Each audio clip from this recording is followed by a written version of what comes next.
নমস্কাৰ, স্বাগতম জনাইছোঁ মই মোৰ ইউটিউব চেনেললৈ। আজি মই আপোনালোকৰ সন্মুখত এটিএম সম্পৰ্কে কিছু তথ্য দাঙি ধৰিম। ভিডিঅ'টো মই দুটা পাৰ্টত বনাম। প্ৰথম পাৰ্টটোত ক'ম যে এটিএমত টকা কোনে ভৰায়, আৰু ছেকেণ্ড পাৰ্টটোত ক'ম যে কোনবিলাক এটিএমত গ'লে আপোনালোকে টকা পোৱাৰ সম্ভাৱনাটো বেছি। আহক এতিয়া প্ৰথম পাৰ্টটো আৰম্ভ কৰোঁ। আমাৰ দেশৰ যি অৰ্থনীতি, সেই অৰ্থনীতিটো নিয়ন্ত্ৰণ কৰে ৰিজাৰ্ভ বেংক অফ ইণ্ডিয়াই। কিন্তু এইখিনিতে এটা টেকনিকেল পইণ্ট আছে। টেকনিকেল পইণ্টটো এনেকুৱা যে ৰিজাৰ্ভ বেংকে কেৱল ৰুলছ এণ্ড ৰেগুলেশ্যনখিনিহে বনায়। এইবিলাক ফ'ল' কৰি পইচাৰ যিটো ডিষ্ট্ৰিবিউশ্যন, সিবিলাকে এটিএমলৈকে হওক বা বেংকলৈকে হওক, সেই কামটো কৰে ICMC-এ। ICMC যদি সহজ ভাষাত বুজিব যায়, তেনেহ'লে এইটো ধৰক আমাৰ যিটো ৰিজাৰ্ভ বেংক RBIৰ এক প্ৰকাৰৰ এছিষ্টেণ্ট বুলি ধৰি লওক।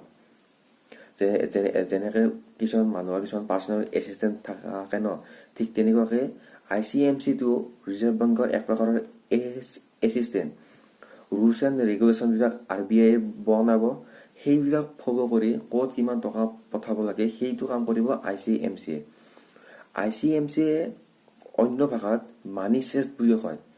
চেষ্ট মানে হৈছে আমাৰ যিবিলাক ঘৰত বক্স প্ৰগ্ৰেম আছে যে, তেনেকুৱা টাইপ বস্তু। এই ICMC-টোও ৰিজাৰ্ভ বেংকৰ কাৰণে বক্স প্ৰগ্ৰেম টাইপ, য'ত ৰিজাৰ্ভ বেংকে পইচাবিলাক ষ্টক কৰি থয়, আৰু সময়ত বা প্ৰয়োজনীয়ত ৰিজাৰ্ভ বেংকে সেইবিলাক ব্যৱহাৰ কৰে, আৰু ICMC-য়েও ৰিজাৰ্ভ বেংকৰ ৰুলছ এণ্ড ৰেগুলেশ্যন ফ'ল' কৰি পেলাই সেইবিলাক ডিষ্ট্ৰিবিউশ্যন কৰে।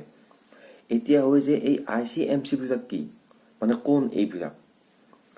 ICMC-বিলাক এক প্ৰকাৰৰ এনেকুৱা বস্তু, যেনেকৈ ধৰক এইখন হাইস্কুলখনক যেতিয়া হাই ছেকেণ্ডেৰীলৈ আপগ্ৰেড কৰা হয়, ঠিক তেনেকুৱা এই ICMC-টোও আমাৰ যিবিলাক বেংক থাকে, সেই বেংক কিছুমানকে ICMC-লৈকে আপগ্ৰেড কৰা হয়। কিছুমান ডাঙৰ ডাঙৰ বেংক, যেনে ধৰক SBI, Punjab national bank, United bank of India, এনেকুৱা বহুত বেংক আছে। কিছুমান প্ৰাইভেট বেংকো আছে ইয়াৰ মাজত, HDFC, ICICI বেংক, তেনেকুৱা। এইটো এক প্ৰকাৰৰ এইবিলাক ধৰক এক্সট্ৰাকৈ জেনেৰেলি তেনেকৈ নাথাকে। এক্সট্ৰাকৈ কোনোবা ICMC ইনষ্টিটিউশ্যন তেনেকৈ নাই। আছে এটা হেডকোৱাৰ্টাৰটো, বেংগলুৰুত এটা হেডকোৱাৰ্টাৰ আছে ICMC, কিন্তু বাকী ধৰক ইন জেনেৰেল যিবিলাক ব্ৰাঞ্চ, সেই ব্ৰাঞ্চবিলাক বেংকৰ লগতে একেলগে ৰখা হয়। মাত্ৰ বেংকটোক ICMC-লৈকে আপগ্ৰেড কৰা হয়। তাত বেংকৰ কামো চলি থাকে, ICMC-ৰ কামো চলি থাকে, আৰু সেই ICMC-য়ে RBIৰ ৰুলছ এণ্ড ৰেগুলেশ্যন ফ'ল' কৰি পেলাই এই টকা পইচাবিলাক ATM হওক বা বেংকলৈকে হওক তালৈকে পঠায়। RBI ডাইৰেক্টলি নিজাকৈ এইবিলাক টকা নপঠায়, তেওঁলোকে কেৱল ৰুলছ এণ্ড ৰেগুলেশ্যনখিনিহে বনায়। ভিডিঅ'টো এইখিনিয়ে। আশা কৰোঁ আপোনালোকৰ তথ্যখিনি গম পাই কিছু উপকাৰ হ'ল।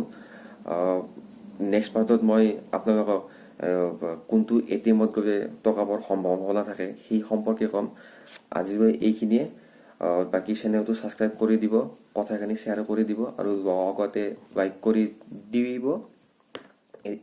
এতিয়ালৈ এৰো।